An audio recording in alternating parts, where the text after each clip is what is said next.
মানুষ উৎসাহ নিয়ে ভোট দিতে এসেছে সকাল থেকেই। আপনারা দেখছেন সকাল থেকে লাইন, সকাল 7টা থেকেই মানুষ লাইনে দাঁড়িয়েছে, ভোট দিচ্ছে এবং দীর্ঘদিন 1.5 দশকেরও বেশি সময় ধরে মানুষ ভোটাধিকার প্রয়োগ করতে পারেনি।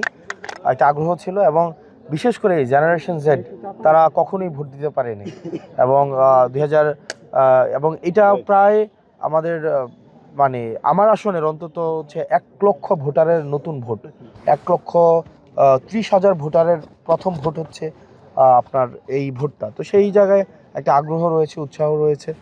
তো বেলা গড়ানোর সাথে সাথে ভোটের যে পরিস্থিতি সেটা কতটা পরিবর্তন হয়, উৎসাহটা আমরা আশা করি সেটা বজায় থাকবে এবং মানুষ হচ্ছে সবাই উৎসাহে ভোট দিতে আসবে। তবে যেটা হয়েছে যে আমরা গত 2 দিন দেখেছি যে ভোট যেন না দিতে আসে এবং নিজের বিরুদ্ধে ভোট দিলে বাড়িঘর জ্বালিয়ে দেওয়ার কথা বলা হয়েছে, যে আমার বিরুদ্ধে যদি ভোট দেওয়া হয় বাড়িঘর জ্বালিয়ে দেওয়া হবে, এই ধরনের বক্তব্য দিয়ে হচ্ছে ভয়ভীতি দেখানোর একটা প্রচেষ্টা ছিল। একই সাথে সাথে আমরা গতকাল দেখেছি যে যারা জুলাইয়ে আপনার হচ্ছে দেবিদ্বারে গুলি করেছে, হত্যা করেছে, মানুষ হত্যা করেছে, ইয়াসিন সাব্বির রুবেলদেরকে হত্যা করেছে, রুবেল ভাই বিএনপির নেতা ছিলেন, ওনাদেরকে হত্যা করেছে, তারা আবার হচ্ছে তারপর হচ্ছে ঋণ খেলাপি যিনি আছেন তারা একসাথে হচ্ছে ভোট যেন সুষ্ঠু না হয়, ভোট যেন মানে উৎসবমুখর পরিবেশটা যেন বজায় না থাকে,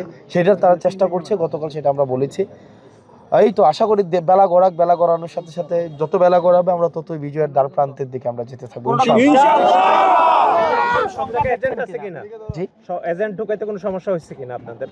না, আমি এখনো পর্যন্ত এখনো পর্যন্ত আমরা হচ্ছে কোনো ভোট কেন্দ্রে মানে এই যেই টেকনিক্যাল এবং প্রক্রিয়াগত কোনো জটিলতা আর বিষয় আমার কাছে এখনো খবর আসেনি। যদি কোনো প্রক্রিয়াগত কোনো জটিলতার বিষয় আসে সেক্ষেত্রে অবশ্যই আমি জানাবো। কোনো শঙ্কা আছে কি না, সেটা দেখেন, আমরা কোনো সহিংসতা শঙ্কা এগুলা মুক্ত থাকতেই চাই। ভোট একটা উৎসবের হবে, ভোট তো ভয়ের না। মানুষ তার ভোটাধিকার প্রয়োগ করবে, যাকে ইচ্ছা থাকে, যাকে পছন্দ তাকেই ভোট দিবে। তো এটা আমি মনে করি না। দেবিদ্বারের মানুষের কাছে আহ্বান থাকবে, আপনি যাকে ইচ্ছা ভোট দেন, শুধু ভোটের জন্য আপনার ব্যক্তিগত সম্পর্ক অবনতি ঘটুক আমরা সেটা চাই না, তবে ভোট দেন, যাকে ইচ্ছা দেন। এবং আমরা প্রত্যাশা করি যে সামাজিক যে সৌহার্দ্য সম্পর্ক সেটা আপনারা বজায় রাখবেন। শুধু ভোটাধিকার প্রয়োগের জন্য নিজেদের মধ্যে কোনো ধরনের নেতিবাচক সম্পর্ক আমরা প্রত্যাশা করি না এবং এখনো পর্যন্ত বেলা গড়ানোর সাথে সাথে এই বিষয়গুলো নিয়ে আসলে মন্তব্য করা যাবে। ধন্যবাদ। আপনাদের সাথে অনেকদিন পরে দেখা, কারণ ঢাকায় দেখা হয় আপনাদের সাথে, আমি গ্রামে আছি এই কারণে আপনাদের সাথে দেখা হয় নাই। থ্যাংক ইউ সবাই।